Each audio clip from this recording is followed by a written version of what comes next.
friends, welcome to English Literature Notes. In today's video, we are going to discuss A Fond Kiss by Robert Burns. So let's start. A Fond Kiss is a romantic lyric poem by Robert Burns, a celebrated 18th century Scottish poet. तो ए font किस को Robert Burns ने लिखा है और ये 18th century के Scottish poet थे. Written in 1791, it is considered one of the Burns' most heartfelt poem on the pain of parting.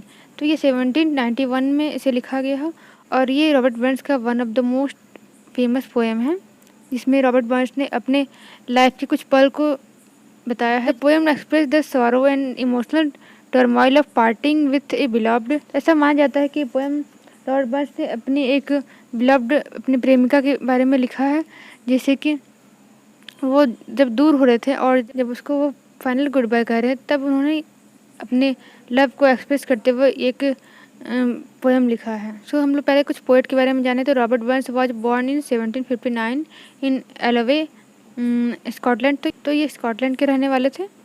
Known as Scotland national poet, और ये नेशनल पोएट के नाम से जाने जाते हैं स्कॉटलैंड के. Wrote in Scots language and English. तो ये दोनों भाषा में लिखे थे. इनके कुछ फेमस वर्क भी है और ये जो हम लोग आज पोएम पढ़ने वाले वो भी इनका एक फेमस वर्क ही है. तो फिर हम देखते हैं कि थीम क्या था मेजर जिसमें पोएट लिखा करते थे. तो love, nature, Scottish culture, common folks, ये सब के बारे में इन्होंने कुछ लिखा था. फार्मर और कुछ ऑफिसर वाला वर्क भी किए थे अपने लाइफ में. उसके बाद उन्होंने पोइट्री भी स्टार्ट कर लिया अपना.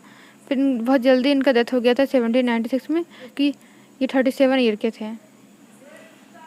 अब हम देखते हैं कुछ पोएम के बारे में detail analysis. Poem was composed after Agnes was about to leave Scotland for Jamaica to reunite with her strange husband. तो हम देखते हैं कि ये जो थीम है पोएम का आज भी आपको बहुत सारे सॉन्ग से, बहुत सारे मूवी से रिलेट करके देख सकते हैं कि इसमें पोएम जब लिखा गया है तब राइटर अपनी बिलव्ड के बारे में लिखते हैं और जब वो उसको छोड़ के जा रही, लास्ट फाइनल गुड बाय कर रही है और वो अपने हस्बैंड के पास जा रही है. It was part of the letter Burns sent to her and making it an intimate and personal farewell. तो ये एक लेटर के फॉर्म में लिखा गया. जब उन्होंने लिखा था तो उनको कंसीडर करके लिख रहे हैं और उनको एक पर्सनल टाइप का अपना फेयरवेल कर रहे हैं कि आज इसके बाद हम लोग दोबारा नहीं मिलने वाले हैं, तो ये मेरा गुड बाय है तुम्हारे लिए. The speaker pores out his emotion expressing love, grief and sense of doomed faith. तो इसमें राइटर ने अपने दिल से हर एक प्रकार का जो उसका इमोशन, जो विचार उनके मन में उभर रहे थे, सब उन्होंने एक पेज में लिख दिया है. So start. अब कुछ हम लोग फॉर्म एंड स्ट्रक्चर देखें पोएम का, तो कैसा लिखा गया था. इसमें 6 क्वार्टरन है, 4 लाइन के स्टैंजा है जो कि टोटल 6 है.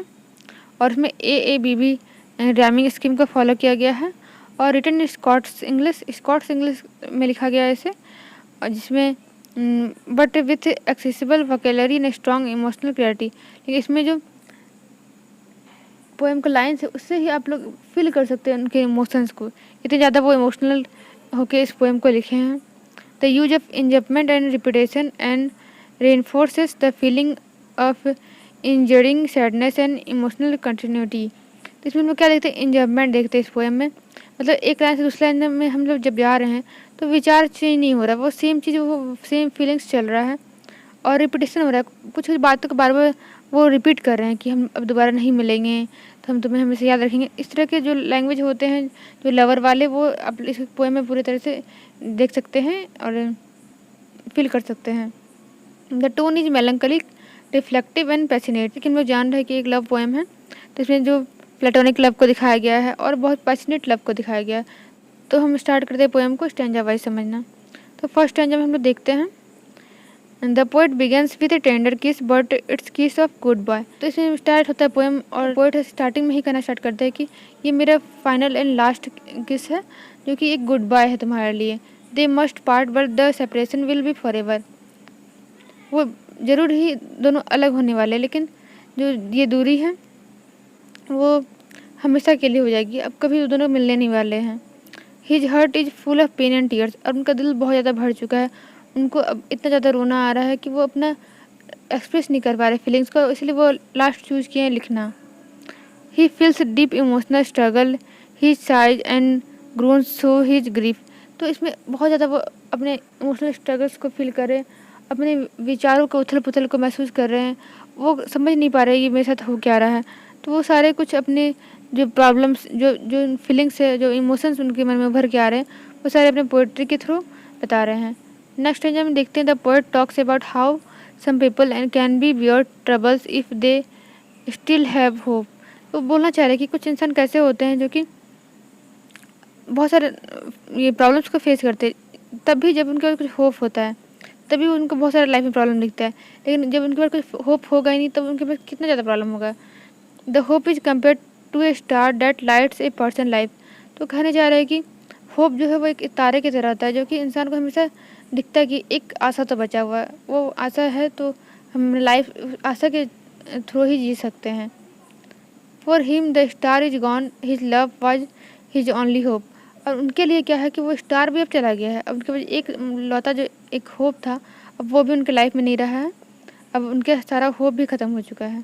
तो एक जो नॉर्मल बोलता है इंसान कि मेरे पास इतना ज़्यादा प्रॉब्लम है, जबकि उनके पास आशा होता है, इनके पास तो कोई आशा भी नहीं है। Without her everything feel dark and hopeless. और उसके बिना इनका लाइफ पूरा डार्क हो चुका है, कुछ भी अब आशा बचा ही नहीं है, अब वो मतलब पूरे तरह से निराशा में जा चुके हैं। नेक्स्ट देखते हैं he does not blame himself for falling in love. वो खुद को भी ब्लेम नहीं करे कि हम तुम्हारे प्यार में क्यों पड़ गए। जैसे कि होता है अधिकतर आशिक जब उनका ब्रेकअप हो जाता है तो बोलते हैं कि हम तुमसे क्यों प्यार कर लिए, अपने लाइफ का टाइम क्यों वेस्ट कर दिए। बट ये पोएट ऐसा नहीं कह रहे हैं। He believes no one could resist his beloved Nancy charm. बोल रहे हैं कि तुम इतने ज़्यादा खूबसूरत हो, तुम इतने ज़्यादा चार्मिंग हो कि तुमसे प्यार करने से कोई खुद को रोक ही नहीं सकता है। From the first time he Sao her he loved her deeply. और बोल रहे हैं कि जब से तुमको पहली बार देखे तब से ही हम तुमको इतना ज़्यादा चाहने लगे हैं, ज़्यादा प्यार करने लगे कि हम इसमें मेरा कोई जोड़ नहीं है अब। He love was true and constant and forever. उनका कह रहे कि मेरा जो प्यार है वो तुम्हारे लिए सच्चा है और हमेशा रहेगा। अब तुम मेरे साथ नहीं रहोगी, ऐसा नहीं कि मेरा प्यार ख़त्म हो जाएगा, वो हमेशा रहने वाला है। He imagines a different life if they had never loved so deeply. वो एक अलग लाइफ अब इमेजिन करके देख रहे हैं कि अगर ऐसा होता कि हम लोग कभी मिले नहीं होते, हम लोग कभी प्यार किए नहीं होते, if they had never meet they would not been heart broken now. बोले अगर हम नहीं मिले होते तो अभी मेरा दिल टूटा भी नहीं होता। Their love was sweet but perhaps too blind to see the difficult ahead. बोले कि मेरा प्यार अब इतना अंधा हो चुका है कि इतना अंधा हो चुका है कि अब हम देख भी नहीं पा रहे कि तुम्हारे जाने के बाद मेरा क्या हाल होने वाला है, कितना लाइफ में मेरा डिफ़िकल्टी जाने वाला है, तो हम कुछ सोच समझ नहीं पा रहे हैं अब। This stanza mixes sweet memory with regret. अब वो बहुत ज़्यादा रिग्रेट कर रहे हैं कि जो इतने लम्हा हम लोग साथ बिताए हैं, अब उनका क्या करें, हम उनका मेमोरीज को ले लेके हम कैसे जिएं। ही बीट्स हर ए हार्टफेल्ट फाइनल फेयरवेल। अब उनको लास्ट में वो फाइनल फेयरवेल कर रहे हैं, फेयरवेल दे रहे हैं। He calls her the most beautiful first and fairest and the most precious best and dearest. अब उनको बहुत ज़्यादा खूबसूरत और बहुत ज़्यादा अनमोल बता रहे हैं, और मतलब एक तरह से कंपेयर करें कि तुम्हारी सब कोई लाइफ में मेरा हो ही नहीं सकता है, तुम बहुत ज़्यादा मेरे लिए प्रोसेस थी। Even though his heart is breaking he wishes her happiness. अब यहाँ तक कि उसका दिल टूट रहा है, अब उनको पता है कि उनके जो बिलव्ड है वो किसी और के साथ जा रही है, उनका हस्बैंड के साथ जा रही है, लेकिन वो फिर भी उनको बेस्ट विशेज दे रहे हैं कि तुम अपनी लाइफ में खुश रहो एक सच्चे आशिक की तरह। He hopes he enjoy peace love and joy in life. अब आशा करे कि उसके लाइफ में सारा सुख मिले, शांति मिले, वो अपने लाइफ को अच्छे से एंजॉय करे। This shows his love is selfless, he puts her happiness before his own pain. और इससे पता चलता है कि जो पोएट है उनका लव कितना ज़्यादा सच्चा था, वो पहले अपने दुख को ना देखकर उनका खुशी का कामना कर रहे हैं। The poem and the same way it began. और ये क्या खास बात है कि जैसे कि पोएम स्टार्टिंग हुआ था वैसे ही इसका एंड होता है, सेम लाइन्स के द्वारा, विथ अ किस एंड फेयरवेल, कि वो लास्ट किस जो बिलव्ड के नाम करे उसके साथ ही पोएम का एंड होता है। This repetition make the goodbye feel final and unforgettable. इस रिपीटेशन से पता चला कि राइटर अपने ही फीलिंग से बाहर उभर नहीं पा रहे हैं, वो गुड बाय तो कह रहे हैं लेकिन उनको छोड़ना बहुत ज़्यादा मुश्किल हो रहा है, और वो ऐसा लग रहा है वो कभी ज़िंदगी में उसे भूल ही नहीं पाएंगे। It also shows that his pain is constant, he is stuck in the moment of parting. और इससे पता चल रहा है कि वो मोमेंट उसके लिए कितना ज़्यादा पेनफुल है, अब वो मोमेंट उसके लिए थम गया, वहाँ से वो आगे बढ़ना सोच समझ नहीं पा रहे कि मेरे साथ क्या होने वाला है लाइफ में। थीम को हम लोग देखते हैं, love and separation. The central theme was explore the bitter sweet nature of love that can not continue तो इसमें क्या दिखाया गया थीम में कि एक तो प्यार दिखाया गया, दूसरा जुदाई दिखाया गया है। तो इसमें मेन थीम यही है। अब यहाँ पे रॉबर्ट बर्न्स जो है हम लोग बताना चाह रहे हैं कि कैसे जो लव का सबसे बड़ा सच्चाई है कि इसे दूर हो जाना पड़ता है। तो अब आगे हम लोग देखते हैं selfless devotion. The speaker wishes happiness for his beloved even at his own emotion cost. तो इसमें क्या दिखाया गया कि राइटर बताना चाह रहे हैं कि कैसे जो इंसान प्यार करता है वो सेल्फलेस हो जाता है, वो अपने बारे में ना सोच के अपने बिलव्ड के बारे में ज़्यादा सोचता है। अपने को कितना ही दुख हो क्यों ना हो, वो उसको उसकी खुशी की कामना करता है। इमोशनल सफरिंग दिखाया गया तो कितना ज़्यादा मुश्किल होता है, हार्ट फेल्ड ब्रेकअप कितना ज़्यादा मुश्किल होता है, कितना ज़्यादा पेन को सहना पड़ता है, दूसरे को खुश देखने के लिए एक डिफ़िकल्ट डिसीजन लेना पड़ता है। Faith and helplessness. तो there is a sense of inevitability in their separation beyond their control. तो मतलब ऐसा है कि कुछ ऐसा लाइफ में होता है सिचुएशन जो कि मेरे हाथ में होता नहीं है, अब उसको हम लोग एक्सेप्ट कर ले तो ही अच्छा रहेगा। तो ये चीज़ दिखाया गया कि कुछ सिचुएशन को हम लोग को मानना ही पड़ता है। जो साथ मेरे जीवन में लिखा रहता है वो साथ में रहता है, जिसको दूर होना रहता है वो दूर हो जाता है। लेकिन हम ऐसा नहीं है हमारी ज़िंदगी में ही रुक जाता है, हमें ज़िंदगी में आगे बढ़ना पड़ता है। तो ये सारी चीज़ हम लोग समझ सकते हैं पोएम को पढ़ के।